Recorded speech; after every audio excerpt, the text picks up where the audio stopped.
নমস্কার। দেখে কি মনে হচ্ছে? দেখুন তো বেগুনের চারাগুলি কেমন জ্বলে যাচ্ছে, পুড়ে যাচ্ছে, পচে যাচ্ছে। দেখে কি মনে হচ্ছে কোনো বর্ষার শিলাবৃষ্টির কারণে হয়েছে, না কোনো পোকার দ্বারা আক্রান্ত হয়েছে সেই কারণে হয়েছে, না কোনো রোগের দ্বারা আক্রান্ত হয়েছে? সেই বিষয় নিয়ে আলোচনা করব। আজকের বিষয়টি খুবই গুরুত্বপূর্ণ, খুবই শিক্ষামূলক ভিডিও এবং সতর্কজনক ভিডিও। তো অবশ্যই আপনাদেরকে সবাইকে শেষ পর্যন্ত দেখার জন্য অনুরোধ করব। তাহলে বুঝতে পারবো যে আমাদেরকে সতর্ক কতটা হওয়া উচিত। তো চলুন দেখে নিই, সঙ্গে থাকুন, তাহলে বুঝতে পারবেন।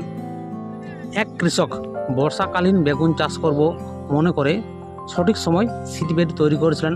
সুন্দর চারা বেরিয়েছিল, তাতে কিন্তু কোনো রোগ পোকার আক্রমণ ছিল না। সে অনুসারে চারা রোপণের 7 দিন পূর্বে ফাঙ্গিসাইড স্প্রে করেছিলেন সিডবেডে। তারপর থেকে কিন্তু এই ধরনের সমস্যা দেখা যাচ্ছে। মাথায় রাখবেন, ফাঙ্গিসাইড স্প্রে করলে কিন্তু এই ধরনের সমস্যা হয় না। বেশি ডোজ দিলে হয়তো হতে পারে, কিন্তু কৃষক বলছেন বেশি ডোজ দেয়নি। এই পর্যন্ত কৃষকের 4,000 টাকা খরচা হয়ে গেছে। সিড, বীজ, সার ও পেস্টিসাইড বাবদ 4,000 টাকা খরচা করে হয়ে গেছে। পরবর্তী চাষের জন্য যা ক্ষতি বা লাভ হতো সেইগুলো তিনি ছেড়ে দিচ্ছেন। তবু অনুমান করছেন 60 থেকে 70,000 টাকা তার লস হচ্ছে। তো কেন হলো এগুলো? ফাঙ্গিসাইডে কিন্তু এই ধরনের সমস্যা হয় না, তাহলে কেন হলো? অ্যাকচুয়ালি হয়েছে ঠিকই, মূল বিষয়ে আসে। ফাঙ্গিসাইড স্প্রে করার পর যে মেশিন দিয়ে ফাঙ্গিসাইড স্প্রে করেছেন, সেই মেশিন দিয়ে কিন্তু তার বাগানে গ্লাইসিন স্প্রে করেছেন ঝোপঝাড় বা আগাছা দমন করার জন্য। অন্য জায়গাতে স্প্রে করেছেন, সে আগাছা মারা গেছে, ঠিকই আছে। তারপরে কিন্তু উনি ফাঙ্গিসাইডটি স্প্রে করেছেন। তার অভিজ্ঞতা ছিল যে তৎক্ষণাৎ স্প্রে করা যাবে না ফাঙ্গিসাইডটি তার চারাতে।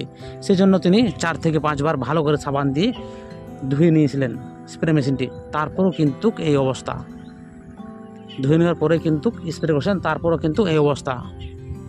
তো তিনি শিক্ষা পেলেন, আমরাও শিখে নিচ্ছি যে যখনই আমরা বাগানে স্প্রে করব ফাঙ্গিসাইড বা হার্বিসাইডের জন্য আমরা একটা, বা আগাছা দমনের জন্য একটা অন্য একটা স্প্রে মেশিন, আর বাকি একটা কীটনাশক রয়েছে, ছত্রাকনাশক রয়েছে, তার জন্য কিন্তু অন্য আমরা স্প্রে মেশিন ব্যবহার করব। কখনোই একটি স্প্রে মেশিন ব্যবহার করব না। আমরা যদি ছত্রাকনাশক স্প্রে করতে হয় একটা অন্য মেশিন, আর যদি হার্বিসাইড স্প্রে করতে হয় তাহলে একটা অন্য মেশিন। সেই জন্য আমাদেরকে আজকে একটা শিক্ষা পেলাম বা দেখে নিলাম, আমরা যখনই স্প্রে মেশিন ইউজ করব আমরা বাগানে কিন্তু 2টো স্প্রে মেশিন রাখতে হবে।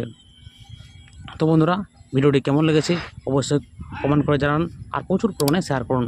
ধন্যবাদ। ভালো থাকবেন, সুস্থ থাকবেন।